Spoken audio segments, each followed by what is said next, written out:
Welcome to the Soul of Medicine.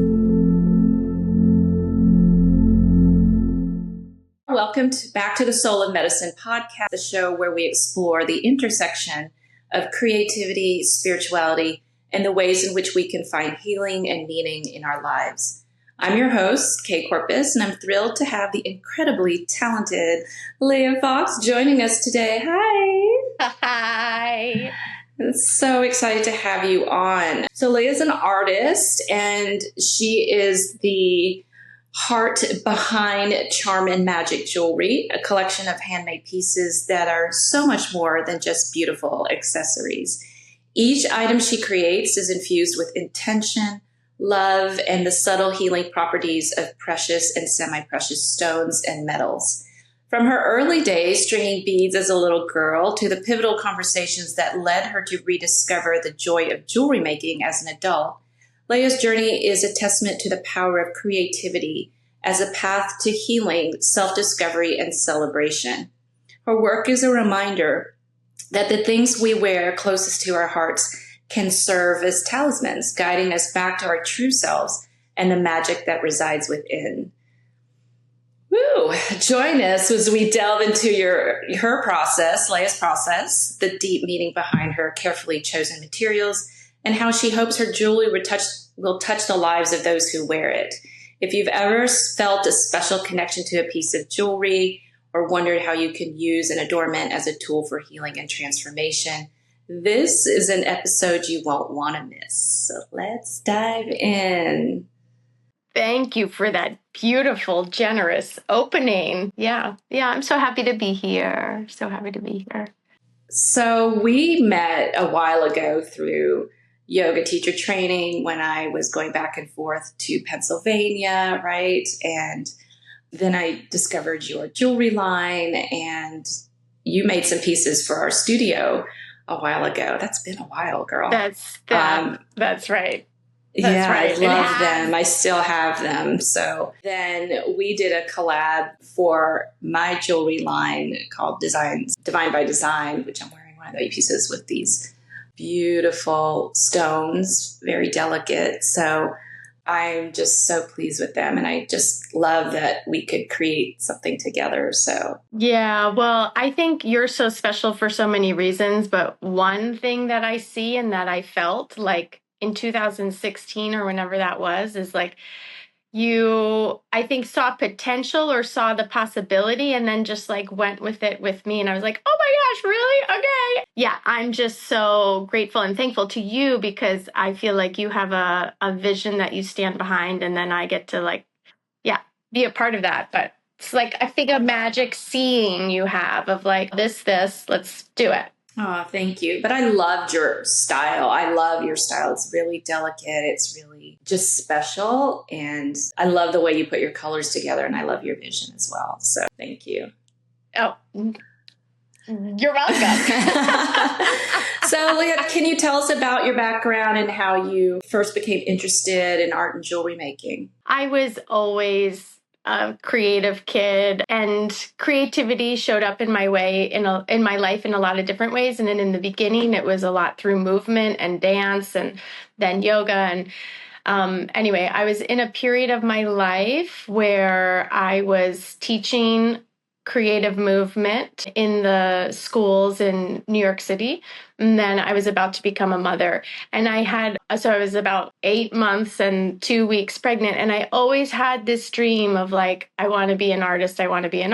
And it really took the pivotal moment of becoming a mother to be like, okay, I knew I wasn't going to go back to teaching because of the amount of energy it took. And I just kind of sensed it was going to be too much for me. And so I feel like motherhood in a way gave me a real sense of permission at times to go for like that internal dream that I'd had. I love that. Yeah. And I love the fact that you actually pursued it. So I have to tell you a secret. Okay. So when I was I think I was 12, I went to, I don't know what it was, like a Hobby Lobby or something. I don't even know if it was a Hobby Lobby back then, but I was obsessed with making jewelry, like earrings in particular. And I remember sitting there and I just made a ton of earrings. And my dad comes by and he's like, what are you doing? And I'm like, I'm making earrings. And he's like, I think you should be studying. So in that moment, I put away my jewelry kit. Oh no! And I stopped creating. But I have thoughts all the time of that moment when I was making jewelry. That's why I'm like pretty obsessed with you and like what you've created, because I've had this dream to be an artist. If I wasn't a doctor, I keep saying that. I'm like, I would be an artist of some kind. And my gosh, I love that. Yeah. So now at 52, how am I supposed to do that? You know what I mean? It's like, so I'm really interested in your story and how how do you follow that calling? Because isn't it that sometimes we're like, I can't make this a living, or, that's not practical is kind of the message that I got. So, and that had shown up in my life with a lot of things of being creative versus like going into my left brain and always, scientific and, which I know there's balance that happens, but, how do we infuse art into anything that we do? Is kind of the real question. It is the real question. And I love that story so much. And I think like you touched upon what I felt as a kid, and that real sense of being like just losing sense of time, like a sense of joy. And I had done a course. I became like a health coach through Institute of Integrative Nutrition. And they talked a lot about primary foods. It's like the foods you eat are like secondary foods, but your primary foods are what fills you up that is not food. And like going through that process, I was like, creativity, being creative, doing something. And then I think that also like unlocked a little thing like that's important. Follow that thread, because that happened 2 years I think before I became a mom. But anyway, but then the other thing I want to say is your whole life is a work of art, and your masterpiece, is I feel like so nuanced and interesting, and I feel like we all have different mediums. So, and and I feel like I want a paintbrush in your hand or something, but we'll get there. Okay. Well, that's where I get inspired. So I have it's really interesting now that I'm thinking about it. It's like, okay, I have all these ideas and then I need somebody else to execute it. Maybe I have a block about executing, like I can come up with it, but then it gets blocked along the way. And then I'm like, an artist needs to execute this, not me, because I'm not technically the artist. So what inspired you to start Charm and Magic? I love the name Charm and Magic Jewelry. And how has your business evolved? I have seen your business evolve, over the last 8 years at least. So, yeah. Well, it started with a conversation with a woman named Rochelle, who she still has the Nishama Project, and she was a yoga teacher, and she had a jewelry line, and I was like, that's what I want to do. And for Christmas, right before when I was super pregnant, my husband gifted me like a session with her. Like, so we just had a like she was the kind of like coachy. So we just chatted and she was like, just do it. And that was, when you meet certain people at certain moments and you're like, okay, that's what I needed to just be like, just begin. So I started with making malas. That was like my thing. And I was reflecting about this, and can I just share this story briefly? I taught yoga in college. I taught Kundalini yoga. And when I graduated, an older woman who had been coming to my classes gifted me a mala that she had made. And I still have some of the beads. And I graduated, and then I became like a teacher in the New York City public school system. And I was so in over my head. And I had a commute with the crosstown bus and the uptown subway. I remember so vividly, even now, however many 20 some years ago that was. And I had the mala, and it was just such a grounding, like such a source of a place for my like anxiety and worry and stress to go, just on that commute, touching each bead. So that is what kind of like was my first iteration of making jewelry. And then it's since evolved from there. I'm making malas more for customs, but yeah. Well, I think you infuse all your joy and love into, it's just like a chef making food. I think the food tastes better when they're happy in the kitchen and they source locally and they're thoughtful about, the whole situation versus just producing massive amounts of things that hopefully somebody will buy. So. Yeah. 100%. 100% agree. And it is like a very like meditative process to make it for me. And I have, while I make it rather, and I have like my candles and my, soundscape and all this stuff. But yeah. So you mentioned something about the way it made you feel to be doing your art. Is that one of your paintings behind you? Yes. Oh my gosh. Love the flowers. I love the flowers. I love how you do the flowers also. Thank you. Everything you touch is just like... I love you, Kay! No, seriously. It's like when you get a package from Leah, it's like, oh my gosh, she painted the little tags on here and this is so cute. And it's just so thoughtful, which I think is a reflection of who you are. So isn't that interesting? It's just maybe the joy making or is not just the one thing that you do, but I just feel like you embody the artist in all ways. So I think that's really beautiful. Thank you for saying that. I feel like the jewelry I just feel like life is a series of doors, and like that was like one doorway I opened, and I've been in the jewelry room, so to speak. But within that room, there have been other doors that have been offshoots from there. And I think I could have only gotten to those other rooms through the like spending time in the jewelry, because that has informed like my sense of color, like the relationship between size and shape and pattern. And so it's just kind of interesting, reflecting. Yeah, I love that. So how do you view art as a form of healing for yourself and others? So, part of this podcast is really to get to deep root healing. And I think, that creativity, particularly for a woman, is her life force. And when I have a lot of patients who come to me, women who come to me, who are artists, who stop creating, and you could see that their life force is gone, which then will translate to fatigue or hormone issues or whatever we're talking about, like, second chakra stuff. But yeah, their very life force is dried up, and it's hard for them to return back to it because of all the obligations they have to do, or they're doing art, on command, and which is not the way they prefer to do that. So could you speak to that? Like, has art been healing for you, or have you seen art or creating helping people heal?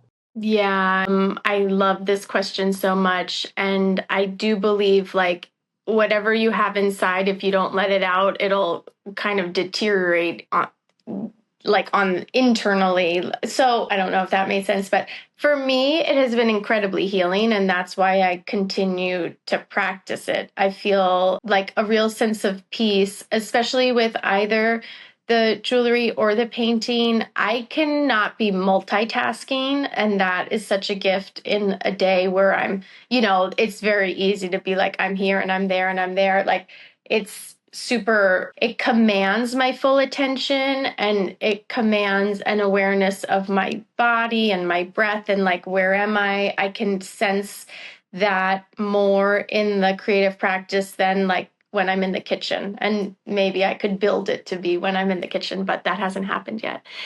And I feel also, it reminds me like of a tea kettle, like, and I'm the kettle, and my art practice is just like letting the steam out so the whole thing doesn't explode. And this idea of just expressing, and I've made so many bad paintings, pieces of jewelry, but I feel like that is more important for me than not doing anything. And eventually it's evolved and I've gotten better in practice and all that. But I think, also the word of like being a mother and like expressing milk, it's like that same thing of just like getting, like moving it out, getting it out. And if you don't, then I got mastitis or what, then it builds. And I loved how you said the prana or the energy, because the other thing to me that feels relevant is that it's all like, we're in this life, we're in this world, it's all a conversation.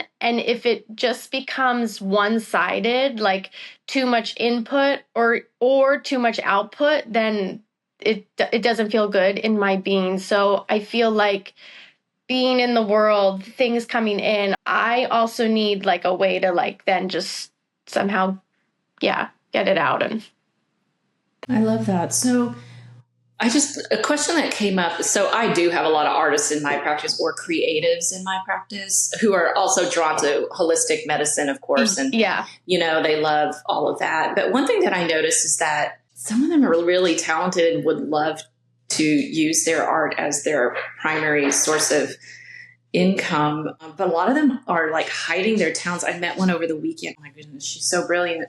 And how do you make that jump from, or maybe it's gradual, I don't know, but to having this business with your soul,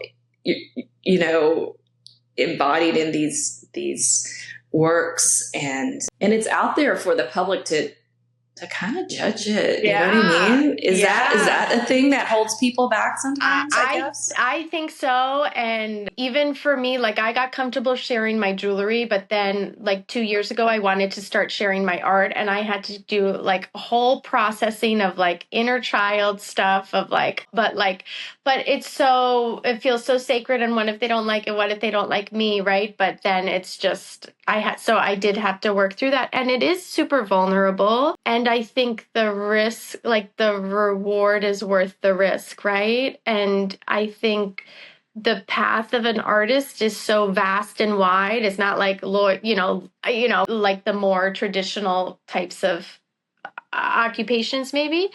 But what I found in that is it takes like a real listening of like, okay, well, how do I want my art to be in the world? And there's so many different avenues of like, I'm still exploring, but like, prints, cards, fine art fairs, gallery, and just takes, I think, a lot of listening and questioning and trying and then trying again, right? Like anything. But I love that you're surrounded by all these artists. That's so cool. I know, and of course, I love it. And maybe it's just like, I want to be you. Maybe it's some of that stuff. I mean, I think it's really interesting what you said about the inner child work and like, is this enough? Am I good enough? And all of that. And how do you get past that? And I think the primary thing too is the idea of feeling safe. It's not even an idea. It's like, am I safe in this? So is starting small, it was almost like with this podcast. So it took me 2 years. I had this idea for a podcast and it just couldn't materialize because I didn't feel safe. Because if I were to put a post out there and somebody would be like, I'm like, I'm not doing this. I'm not going to put my voice out there. So what I did was start small and just record it with my friends who are wonderful healers. So I knew that was safe, and then only put it out to my patients who knew who I was. So that created this container of like, I'm good. I'm not putting out there to the sharks. And now it's just like, okay, just put it out there. I don't care who listens to it. And, we get pretty good feedback, but it's like, I feel pretty safe in that whole process. So is there something like that that you would recommend maybe for other creatives and artists to put their work out there? Because I just feel like we need this. Our world needs so much creativity and and beauty and art. Well, you're so brilliant how you did that. And I also think it's like the nervous system, right, of you being like, okay, I'm used to recording now, I'm used to having conversations, and then it's that it becomes less daunting. And I think that those gradual steps, that's so key. And I feel like two things come up when you say that. One is, it's so not novel, but like is community and being with other artists or other creatives, because for me that has been so healing actually, and helpful and supportive of like, is this even good, whatever, and then hearing another artist say like yes, or have you thought about this or whatever, in a supportive way. So I think community is key, obviously. People need people. As much as I've been resisting that for maybe my whole life, I'm like, okay, yeah, people need people. We're social creatures. And well, the other thing that's just coming to mind when you said that, a friend and I actually opened up a little art space in Lancaster, and it's kind of fulfilling a need that we're seeing, that we maybe felt, and of like, not necessarily so there's a gallery, and then there are 6 artist studios in the space. So the gallery is showing like established artists, but it's also showing like, we had an open call for the last show, and over 30 artists around Lancaster just, put their work up, and some, it was their first time showing, some it was like their 50th or whatever. But I feel like that was a little stepping stone of like, okay, yeah, showing your work is a big deal. So in a supportive kind of environment, which that is. So anyway, yeah. I love how you said that. I do think that that's the key part of that belonging and safety. These are just primary things, like your tribe or your family or your chosen family. And that's the base of everything. You can't even get up to creativity if you don't really have that, and then ascend to, the higher levels or self-actualizing, without that mechanism. So, yeah. So well said. Yeah.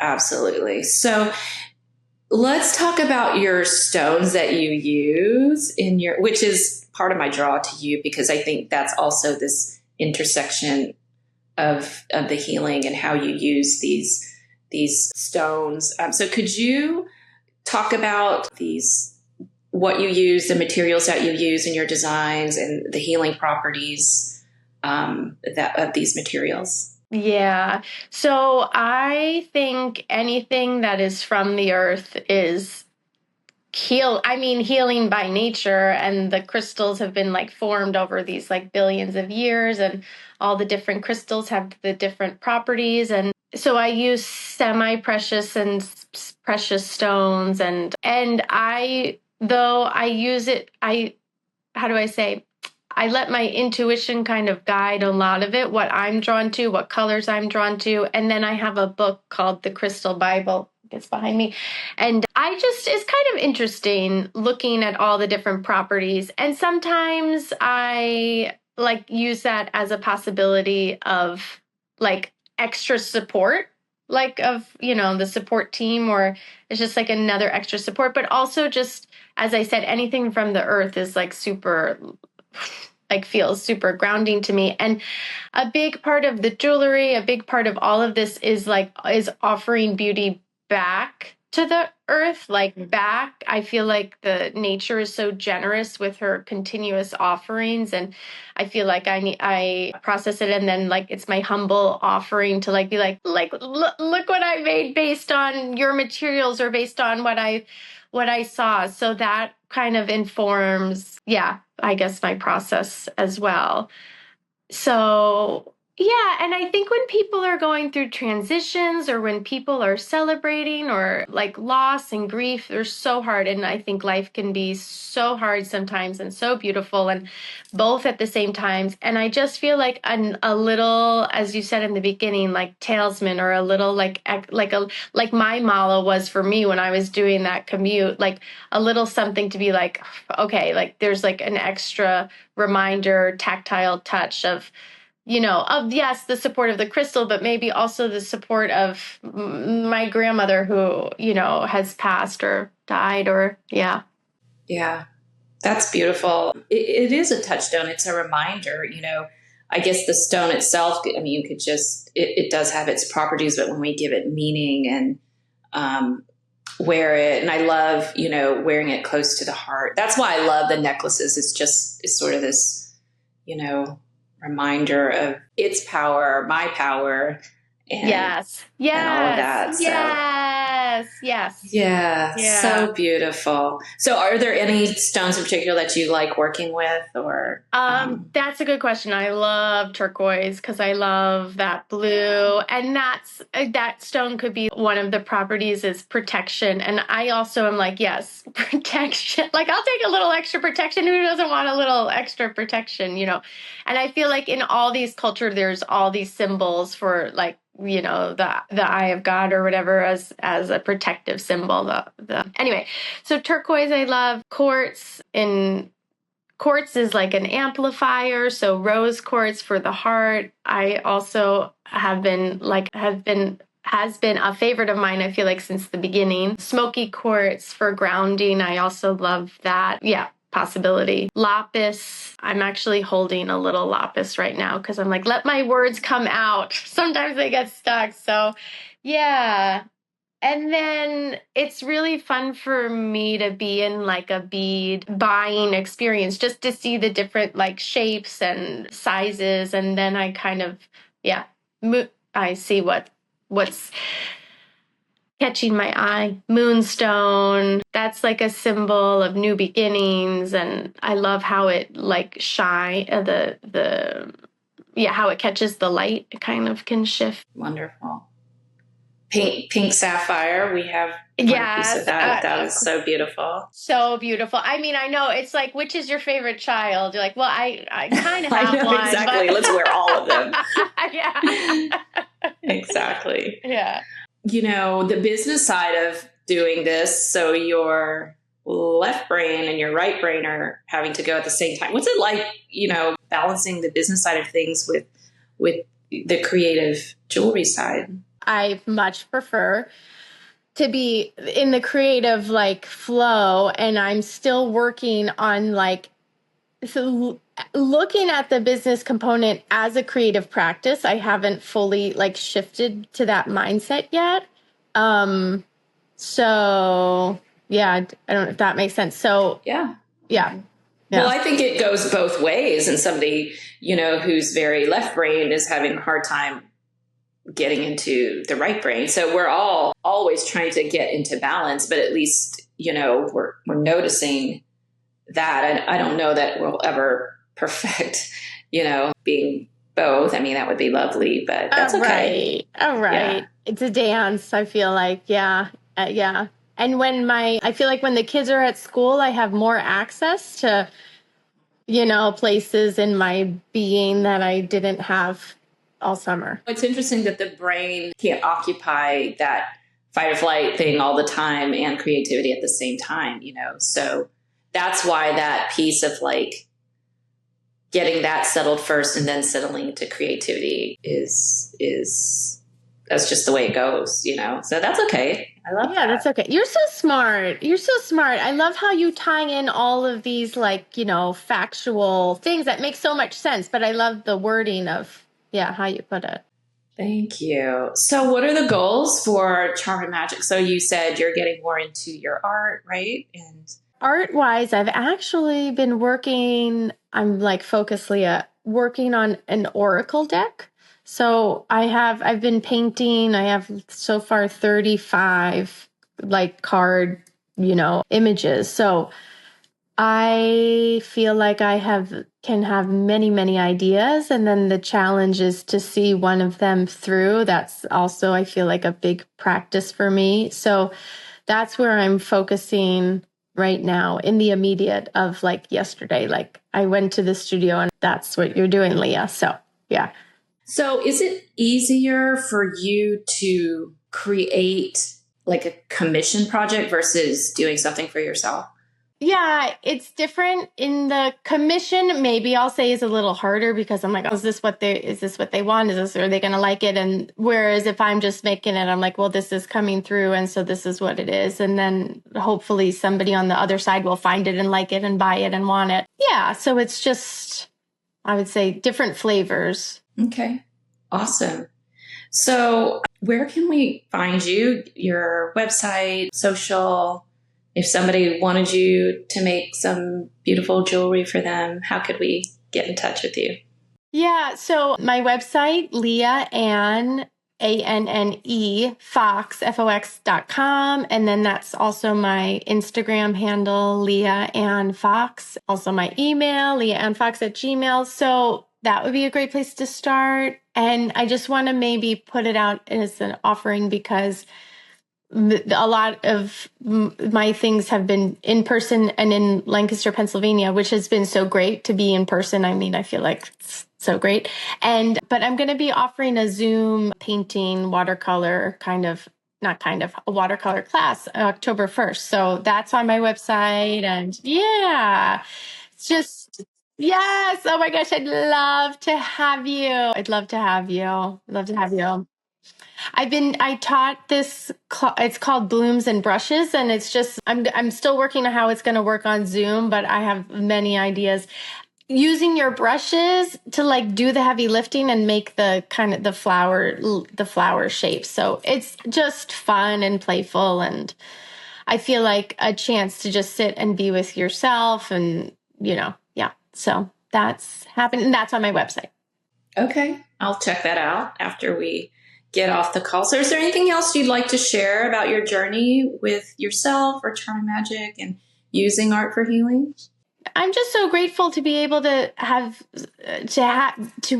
had this conversation. And I feel like it takes such courage to listen to like the inner whispers of your being, to listen and then to act on them and not just think whatever, it's whatever. But I feel like not everybody has those whispers you have, even though it feels like everybody does. Since for me, I'll say it feels sometimes like everybody's having these whispers. So whatever, I'm not paying attention. But I think there's a reason that I get certain kind of thoughts or feelings or ideas or yeah. So what message of hope,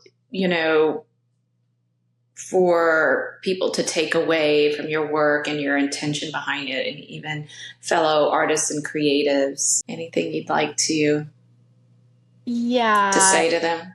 I feel like you're not alone, even though it may feel that. I feel like the artistic practice can be one of isolation, and that's why we created this whole space in Lancaster, because anyway, yeah, you're not alone. And just to keep going, isn't that the hardest part sometimes, is to just keep going. And yeah, there's support everywhere, seen and unseen, and you're worth being in supportive environments that make you feel safe and creative and happy. Yeah. I love that. Thank you so much, Leah, for coming on. I love the work that you do. I love your inspiration. I love your spirit. So I think, people would love to connect with you. I'm totally going to look at that art class, and maybe that's my little artist, girl wants to come out and just to play, no expectations. Exactly. Yeah, just to play. Okay. Yeah. Well, thank you so much for having me. I love talking to you. I love seeing everything you're doing, and you're such a force, and I'm happy to be in your field. Thank you for listening to this episode of the Soul of Medicine podcast, where science meets soul for whole health healing. Are you ready to reclaim your energy, vitality, and soul purpose? Then feel free to head to our website at kcorpusmd.com and schedule an appointment for your root cause review.